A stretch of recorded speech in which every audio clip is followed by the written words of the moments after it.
তুমি কি আমাকে লুকিয়ে বিয়ে করে রাখবে? তারপর এক যুগ পরে হলেও না হয় আমাকে তুলে নিও। তুমি অনেক ভালো। তোমার বাবাকে বলো না আমার কথা, দেখো উনি কি বলে। আমার বাবা রাজি হবে, মানে আমার বাবার বিষয়টা কি জানো, আমি বিয়ে করলেই বাবা খুশি। কাকে বিয়ে করছি সেটা কোনো ফ্যাক্ট না। তুমি যাবে আমার বাবার সাথে দেখা করতে? ভয় করে, কিন্তু যেতে তো হবেই।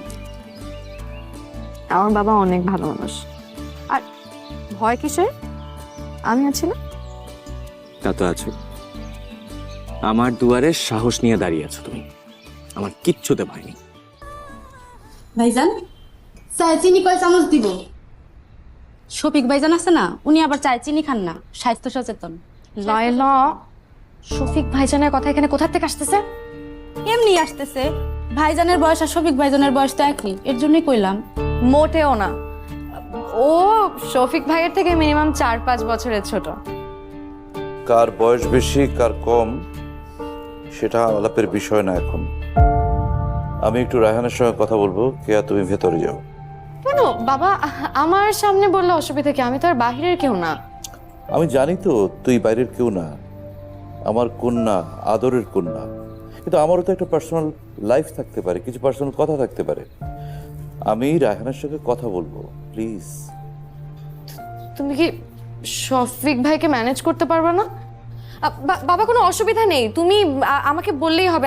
আমি দরকার হলে ওনার সাথে যে কথা বলবো, আমি ওনাকে ম্যানেজ করে ফেলবো বাবা, কোনো অসুবিধা নেই। ও বাবা, let's try to manage me. I can try, please. আচ্ছা ঠিক আছে। বাবা, রায়হান কিন্তু আজকে আমাদের সাথে খাবে, আর আমি ডিসিশন নিয়েছি যে ওর জন্য আমি নিজের হাতে কিছুটা রান্না করব। কি রান্না করা যায় বলো তো? উইল গো ফর ইলিশ মাছের কোপ্তা। ইলিশ মাছের কোফতা, ওকে ঠিক আছে। তাহলে তোমরা দুইজন বসে গল্প করো, আমি তাহলে রান্না বান্নার প্রিপারেশন নিয়ে। লোককে আমি চাকরিচ্যুত করেছিলাম, সেই ক্ষোভ থেকে তুমি আমার মেয়েকে টার্গেট করেছো প্রতিশোধ নেওয়ার জন্য। তোমার এই আশা আলতাফ চৌধুরী কখনো পূরণ হতে দেবে না, কথাটা মনে রেখো। আসসালামু আলাইকুম ভাইয়া, আমি কেয়া, রায়হানের জন্মদিনে এসেছিলাম। আগে চিনতে পেরেছেন? ও হ্যাঁ, চিনতে পেরেছি। ওয়ালাইকুম আসসালাম। কোনো সমস্যা নাকি? তোমাকে এমন উদ্ভ্রান্ত লাগছে কেন? জি ভাইয়া, একটু সমস্যা হয়েছে। ইফ ইউ ডোন্ট মাইন্ড, রায়ানের সাথে কি তোমার প্রেমের সম্পর্ক? জি, তবে বেশি দিন না। তো কি রায়ান কোনো সমস্যা করেছে নাকি? না না না ভাইয়া, রায়হান কোনো সমস্যা করেনি, সমস্যা আমার বাবার। সমস্যা কি খুব ভয়াবহ? একদম ডিরেক্ট রুমে চলে আসছো। অবশ্যই ভয়াবহ। আমার বাবার তোমাকে পছন্দ হয়নি। কি অদ্ভুত, তোমাকে কেন পছন্দ হবে না বলো তো? শফিক ভাইয়ের সাথেই নাকি আমাকে বিয়ে দেবে, সবকিছু ফাইনাল। পছন্দ হওয়ার কথাও না। কেন পছন্দ হবে না? তোমার মধ্যে কি কোনো অসুবিধা আছে নাকি তোমার চাকরি নাই তাই? চাকরি সম্পর্কিতই। কেন, তোমার বাবা তোমাকে কিছু বলেনি? না তো।